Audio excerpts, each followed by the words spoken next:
तास मराठी न्यूज. उठा चला महाराष्ट्र घडवूया. कल्याण लाल चौकी परिसरात एसटी चालकाचे नियंत्रण सुटल्याने अपघात, 4 ते 5 दुचाक्यांचे नुकसान.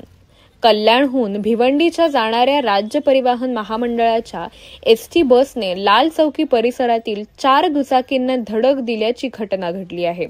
एसटी चालकाचे नियंत्रण सुटल्याने हा अपघात झाला आहे.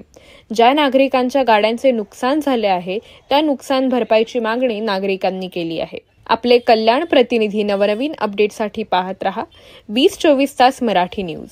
उठा चला महाराष्ट्र घडवूया. पाटील आहे. मी या ठिकाणी गाडी पार्क करून मेडिकलमध्ये औषध घेत होतो आणि 2 मिनिटात माझ्या गाडी एकदम मोठ्याने आवाज आला. मी बाहेर बघतो तर माझी गाडी लाईनच्या 4 गाड्या एकदम हे गेल्या.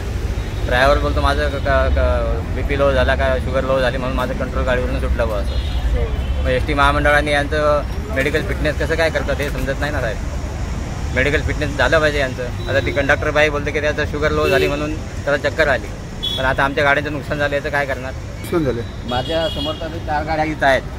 तो म्हातारा पुढे एक वळलेज होता, तो गाडी चालवत होता, त्याला मागून एसटीने ठोकलं. त्याचं नशीब चांगलं की तो बिचारा वाचला, पण त्याची गाडी अडकली त्या ठिकाणी म्हणून ती गाडी चाकाखाली बघा तुम्ही, म्हणून ती गाडी थांबली. नाही तर अजून पुढे की त्यांनी किती गाड्या उडवल्या असता काय माहिती.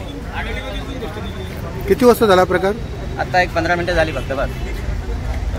नवीन बातम्यांचे अपडेट पाहण्यासाठी 20-24 तास न्यूजला सबस्क्राईब करा आणि बेल आयकॉन प्रेस करा.